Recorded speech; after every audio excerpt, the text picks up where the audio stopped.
వైకాపా నేత జగన్మోహన్ రెడ్డి హయాంలో అంటే 2019-24 ఆయన ముఖ్యమంత్రిగా ఉన్న సమయంలో ఆంధ్రప్రదేశ్లో జరిగినటువంటి లిక్కర్ మాఫియా, లిక్కర్ స్కామ్ని మీద ఇప్పుడు ఎన్డీఏ ప్రభుత్వం, ముఖ్యమంత్రి చంద్రబాబు నాయుడు ఆధ్వర్యంలోని ఎన్డీఏ ప్రభుత్వం సిఐడి దర్యాప్తుకి ఆదేశాలు ఇచ్చింది. దీంతో ఒక్కసారి ఈ వ్యవహారం రాష్ట్ర వ్యాప్తంగా పెద్ద చర్చనీయాంశమైంది.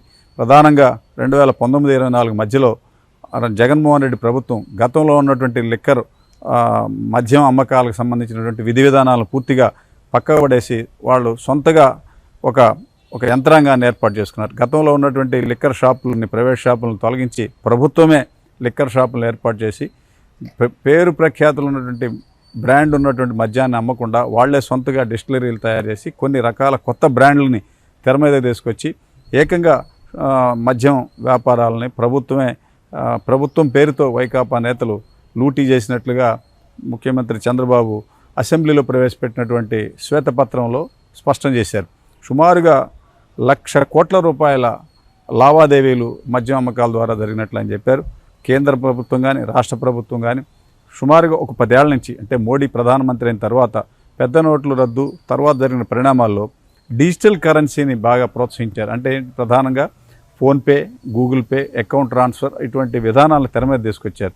సమాజంలో ప్రస్తుతం ఇప్పుడు దాదాపు 40-50% అన్ని రకాల ఆర్థిక కార్యకలాపాలన్నీ కూడా డిజిటల్ కరెన్సీ మీదే కొనసాగుతూ ఉన్నాయి. మీరు బజార్లో మనం కాయలు కొన్నా, హోటల్లో, టీ బంకుల్లో కానీ ఎక్కడైనా సరే మనం ఫోన్పే, గూగుల్ పే అందుబాటులోకి వచ్చింది.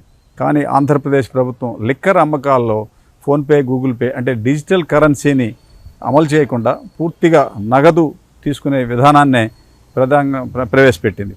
అంటే గతంలో ఇతర రాష్ట్రాల్లో కూడా పేరు ప్రఖ్యాతులు ఉన్నటువంటి కంపెనీలకు సంబంధించిన M& కానీ, తర్వాత XXX కానీ ఇటువంటి పేరు ప్రఖ్యాతులు ఉన్నటువంటి బీరు, బ్రాందీ ఇటువంటి మద్యం కంపెనీలని పక్కన పెట్టి వాళ్లే సొంతగా కొన్ని గతంలో ఉన్నటువంటి డిస్టిలరీలని వీళ్ళ వైకాపా నేతలు బై ఫోర్స్ అద్దెకి తీసుకొని వాళ్ళ ద్వారా కొత్త పేర్లు తెర మీద తీసుకొచ్చి బూమ్ రమ్ అని, తర్వాత స్పెషల్ స్టేటస్ లిక్కర్ అని ఇట్లా రకరకాల కొత్త పేర్లతోటి తీసుకొచ్చి నాణ్యత లేని లిక్కర్ని రాష్ట్రంలో అమ్మి ప్రజల ఆరోగ్యాన్ని పూర్తిగా చెడగొట్టినట్టు 4-5 ఏళ్ల నుంచి పెద్ద ఎత్తున ఆరోపణలు వచ్చాయి. అనేక మంది నాణ్యత లేని మద్యం సేవించి ఆరోగ్యం చెడిపోయి చనిపోయిన సందర్భాలు కూడా అనేకం ఉన్నట్లుగా శ్వేతపత్రంలో చంద్రబాబు వెలుగులోకి తీసుకొచ్చారు. తర్వాత ప్రధానంగా వీళ్ళు అంటే జగన్ ప్రభుత్వం తయారు చేసినటువంటి లిక్కర్ తక్కువ రేటులో తయారు చేసి దానికి 3-4 రెట్లు ఎక్కువ రేటు అమ్మేసి దానికి ఈ విధంగా ప్రజల సొమ్ము లూటీ చేశారనేది ఒక వెలుగులోకి వచ్చింది. వీటన్నిటికి సంబంధించి ఇప్పుడు ఆంధ్రప్రదేశ్ ప్రభుత్వం సిబిసిఐడి దర్యాప్తుకు ఆదేశాలు ఇచ్చింది. సిబిసిఐడి దర్యాప్తు తర్వాత ఆ వెలుగులోకి వచ్చిన అంశాల ఆధారంగా కేంద్ర ప్రభుత్వంలోని ఈడీ దర్యాప్తును కూడా కోరతామని ఆయన శ్వేతపత్రం విడుదల సందర్భంగా ఒకసారి దీన్ని స్పష్టం చేశారు.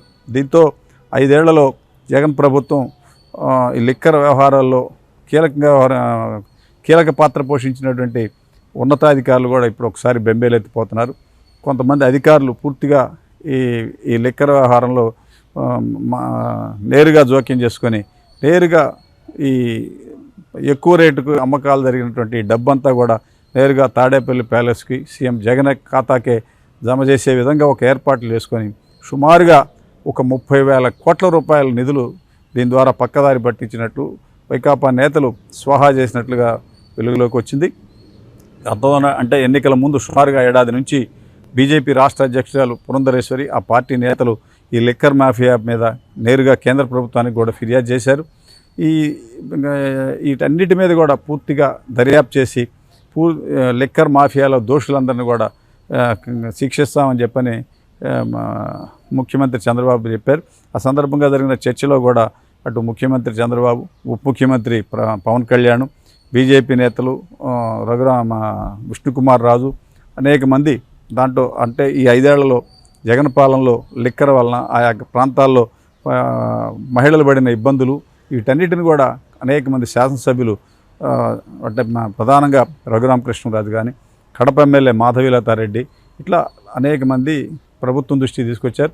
వీటన్నిటి మీద కూడా దర్యాప్తుకు ఆదేశాలు ఇచ్చారు.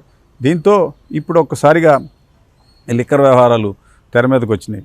ప్రధానంగా డిపో నుంచి తయారైన మద్యం నేరుగా ఆ, ప్రభుత్వ అనుమతి లేకుండా షాపులకు సప్లై చేసినట్టుగా కూడా కొన్ని అంశాలు వెలుగులోకి వచ్చినాయి. ఇవన్నీ కూడా ఇప్పుడు లిక్కర్ మాఫియా ఏ విధంగా ప్రభుత్వ సొమ్మును తమ ఖాతాలకు జమ చేసుకున్నారో అటువంటి అన్నీ కూడా తెర మీదకి వచ్చినాయి. సుదీర్ఘంగా దాదాపు 2-3 గంటల పాటు అసెంబ్లీలో దేని శ్వేతపత్రం సందర్భంగా ముఖ్యమంత్రి చంద్రబాబు అనేకమైనటువంటి అంశాలని పవర్ పాయింట్ ప్రజెంటేషన్ ద్వారా శాసనసభ్యుల దృష్టికి తెచ్చారు. శాసనసభ్యుల అభిప్రాయాలు సేకరించారు. పూర్తి స్థాయిలో దీని మీద దర్యాప్తు చేసి దోషులను కఠినంగా శిక్షిస్తామని ఆయన చెప్పారు.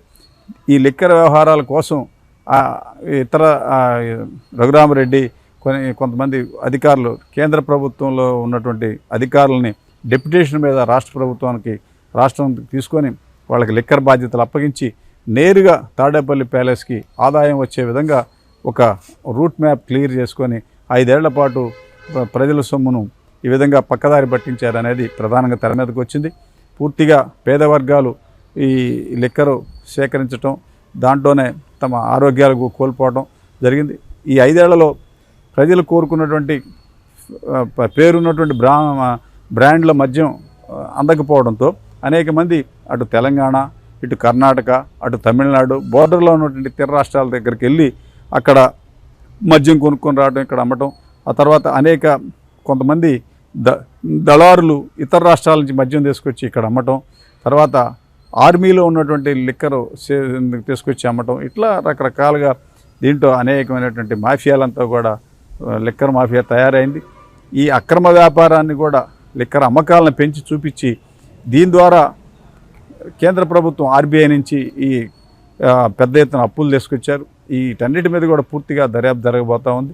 ప్రధానంగా నాణ్యత లేని లిక్కర్ని సరఫరా చేయడం వల్ల ఆ లిక్కర్ వలన వచ్చే ప్రమాదాలు, ఆరోగ్యం ఏ విధంగా క్షీణిస్తుంది, వీటన్నిటి కూడా ల్యాబ్ నుంచి నివేదికలు కూడా తెప్పిస్తున్నారు. పూర్తి స్థాయిలో లిక్కర్ వ్యవహారం మీద ప్రభుత్వం దర్యాప్తుకు ఆదేశాలు ఇవ్వడం, ఈ ప్రభుత్వం తీసుకునే చర్యల్ని ఎన్డీఏ కూటమిలో ఉన్నటువంటి బీజేపీ, జనసేన కూడా మద్దతు ఇచ్చింది. దీంతో ఇప్పుడు ఒక్కసారిగా 5 ఏళ్ల పాటు లిక్కర్ వ్యవహారాల్లో కీలక పాత్ర పోషించిన వాళ్ళు, లిక్కర్ షాపుల్లో పనిచేసినటువంటి ఉద్యోగులు వీళ్ళందరూ కూడా దీంట్లో బుక్ అయ్యారు. ఇది భవిష్యత్తులో ఎంతమంది మీద వేడిపడుతుంది, ఎంతమంది జైలుకి వెళ్తారు, ఏ రకంగా మలుపు తిరుగుతుందో అనేది కూడా అనేక విధాలుగా చర్చనీయాంశమైంది. గతంలో అంటే ఉమ్మడి రాష్ట్రంలో కోట్ల విజయభాస్కర్ రెడ్డి ముఖ్యమంత్రిగా ఉన్నప్పుడు ఈ లిక్కర్ షాపుల టెండర్లు వ్యవహారాల్లో అవకతవకలు జరిగినాయని కనిమూరి బాపిరాజు ఏకంగా తన మంత్రి పదవికి రాజీనామా చేశారు. మంత్రి పదవితో పాటు కైకలూరు అంటే ఉమ్మడి కృష్ణా జిల్లాలోని కైకలూరు అసెంబ్లీకి కూడా ఆయన రాజీనామా చేశారు. తర్వాత జరిగిన ఎన్నికల్లో ఆ కైకలూరు సీట్ని తెలుగుదేశం పార్టీ గెలుచుకుంది. ఈ విధంగా లిక్కర్ వ్యవహారాలు అనేకమైనటువంటి మార్పులు చేర్పులు జరిగినాయి. గతంలో అంటే 2014 ముందు అంటే ఉమ్మడి రాష్ట్రంలో 2009-14 మధ్య ఈ లిక్కర్ వ్యవహారాల్లో మంత్రిగా ఉన్నటువంటి మోపిదేవి రమణ కూడా సిబిఐ కేసులో జైలుకు పోవాల్సి వచ్చింది. ఈ విధంగా అనేకమైనటువంటి తర్వాత మన కొల్లు రవీంద్ర ఆబ్కారీ శాఖ అంటే నవ్యాంధ్రప్రదేశ్లో 2014-19లో మంత్రిగా ఉన్నటువంటి కొల్లు రవీంద్ర కూడా మద్యం మంత్రిగా ఉన్నప్పుడు జగన్ ప్రభుత్వం ఆయన మీద తప్పుడు కేసులు పెట్టి ఆయన జైలుకు పంపించింది. ఈ విధంగా లిక్కర్ వ్యవహారాల్లో అనేక మంది అబాసుపాలైనటువంటి పరిస్థితులు ఉన్నాయి. ఇప్పుడు ప్రభుత్వం పూర్తిగా కొరడా జులిపించడంతో ఇది ఏ విధంగా మలుపు తిరుగుతుందోనని అనేక మంది బెంబేలెత్తా ఉన్నారు. ఇది భవిష్యత్తులో ఎంతమంది మీద వేడుపడుతుంది, ఎంతమంది అధికారులు దీని మీద సస్పెండ్ అవుతారు, ఎంతమంది కాంట్రాక్టర్లు జైలుకి వెళ్తారనేది చర్చనీయాంశంగా ఉంది. ఇప్పుడు ప్రస్తుతం ఆంధ్రప్రదేశ్లో పెద్ద ఎత్తున దీని మీద చర్చలు జరుగుతూ ఉన్నాయి. ఇది దీనికి సంబంధించిన అంశాలు.